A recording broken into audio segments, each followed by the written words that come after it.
Hey everyone, Noah here. I've been making my way through Wasteland 3, and while I haven't finished my time with the game, I wanted to summarize my thoughts on it so far. For this video, I won't share any details of the story that are not immediately obvious from trailers and promotional materials, and in the future, I want to make a full review that covers the entire narrative. Wasteland 3 is developed by inXile Entertainment, which draws its lineage back to the development of the original Fallout games. While Wasteland is a series in its own right, many have called Wasteland 2 the Fallout 2 sequel we never got. Though I made it quite a ways through Wasteland 2 after several attempts, it never quite caught my full attention. However, when Wasteland 3 came out, everything about it seemed to pique my interest. Wasteland 3 follows the difficult situation that the Arizona Rangers were left in after the events of Wasteland 2. In order to meet the needs of the people that rely on the Rangers for survival, the Rangers head to Colorado to seek the assistance of a mysterious figure simply called the Patriarch. The Patriarch has several children who are each seeking to cause chaos in their own way. The Arizona Rangers are now tasked with the navigation of these tense political dynamics. Both from trailers and player reactions, I saw the combination of the often complex narrative and gameplay design of CRPGs, combined with a more accessible and streamlined gameplay. This is a very tough balance to strike, and one can feel like they're either playing a baby's first CRPG, or it can feel like any other game in the genre, except probably worse.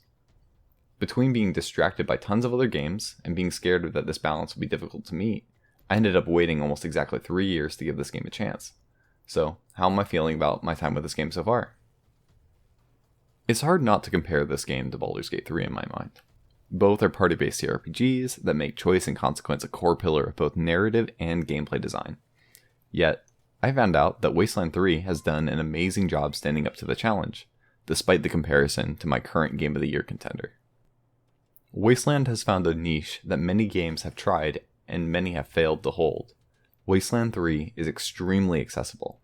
Out of every CRPG I have ever played, Wasteland 3 is a game I would feel very comfortable recommending to someone unfamiliar with the genre.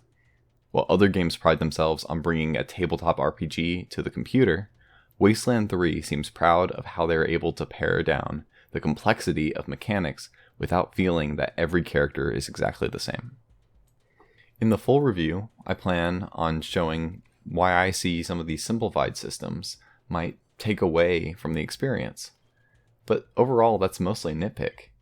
I've really enjoyed seeing what the designers have decided to cut from Wasteland 2 and what they've kept. For example, to flesh out the number of skills in Wasteland 2, there were skills for both lockpicking and safe cracking.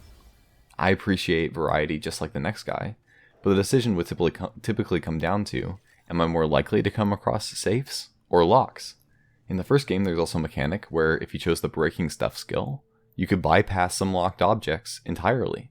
This felt like too much headache for a simple choice, and moving to a clear single skill option left room for different types of exploration. Because of this, maps need to be tightly designed and support a variety of playstyles, and so far they all seem to do so. There have been many times where because of my squad skills, I've been able to ambush my opponents, where a head-on approach would have just been a little less successful. In the case of lockpicking, now having one character who kind of focuses on lockpicking, they're able to access doors that I might not have been able to access otherwise.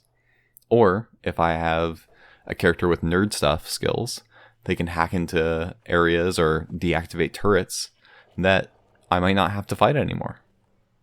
If there's anything that I'm not feeling the best about, it would be some of the problems that are common with most classless systems. Characters are given a weapon skill and a couple of utility skills for exploration or dialogue. Because we can have up to 6 units on each squad, it never feels like I'm making a decision to prioritize one skill over another. If I don't give my sniper lockpicking, I can easily give it to my melee-focused squad member. If we were working with a more limited team, I would feel better about this. But right now I see very few synergies between skills, and buildcraft does not feel very important. On the other hand, I have loved interacting with these characters. Writing has been on point and has struck a fantastic balance between goofy and dark. Most decisions feel consequential, and immersion has gotten me to actually care about these factions. So far, I recommend Wasteland 3 to anyone willing to give it a chance. Thank you all for listening, and I look forward to releasing a full review soon. Have a great Saturday, everyone.